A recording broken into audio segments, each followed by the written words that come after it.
Hey y'all, sorry for the delay, but let's immediately get right back into our story. We're talking about Michael Hernandez, and where we left off, they decided he was not insane and competent enough to stand trial. So let's get back into it.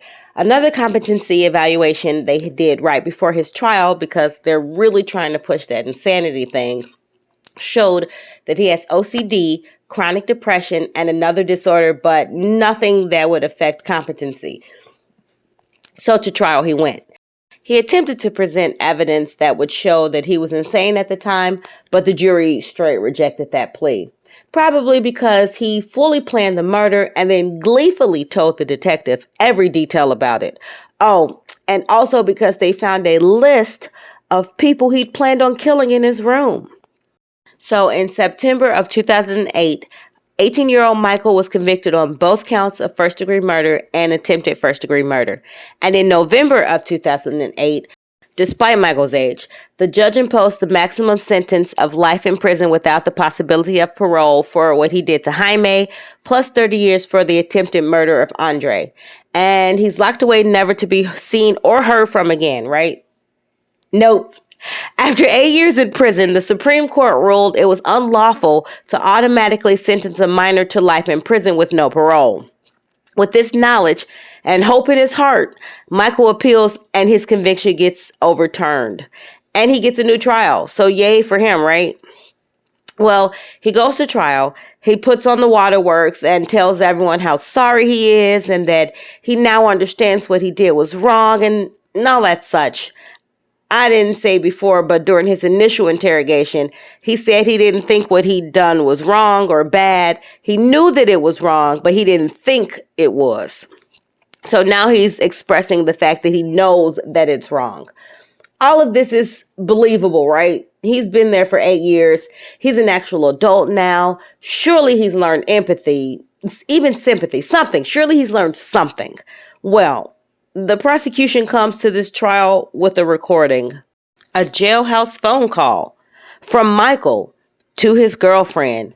Insert random chick name here. She wasn't important. I didn't look up her name. They're talking about his trial and what he's gonna say and do.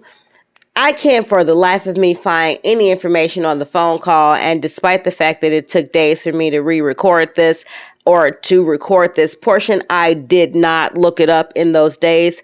I have been fighting allergies. My bad. But I know for sure there was an actual recording of the phone call.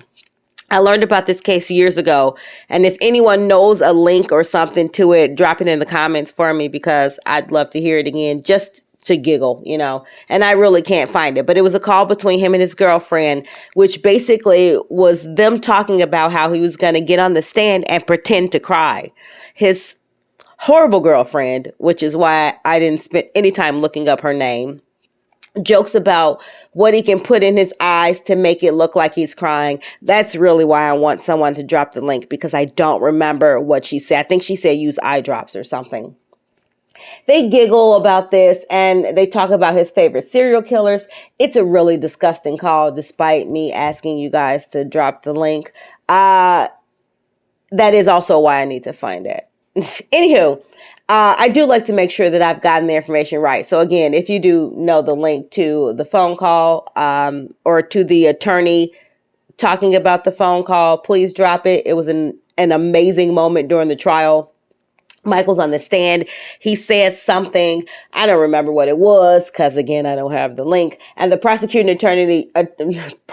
attorney was like, no, what's stupid is that you thought I wouldn't think to pull the recordings for the calls you made in prison. And then boom, him and his girlfriend laughing about the trial and all his antics. It was an amazing moment. Needless to say, at the end of this trial, his sentence had not changed. And so that's it. He was and is sentenced to life in prison without the possibility of parole, plus 30 years. Except, as of April 29th, 2021, he is no longer serving that sentence. He was found dead in his cell that day from cardiac dysrhythmia attributed to morbid obesity. And with that, we end this week's Tumblr and True Crime Tuesday. I hope you enjoyed this short story. I'm sorry that I dragged it out over days because, well, I wasn't up to recording standards. Also, I had to come out with a video for you. You guys, this video was supposed to be a totally like full Tumblr and not you guys looking at it for this portion. But now I'm just going to talk through it and show you this portion. You'll get to see the end of it when it's actually finished. But whatevs. Let me know how you like the first cup or this cup. This is actually the top portion is going to be a peekaboo, so it's not even remotely done.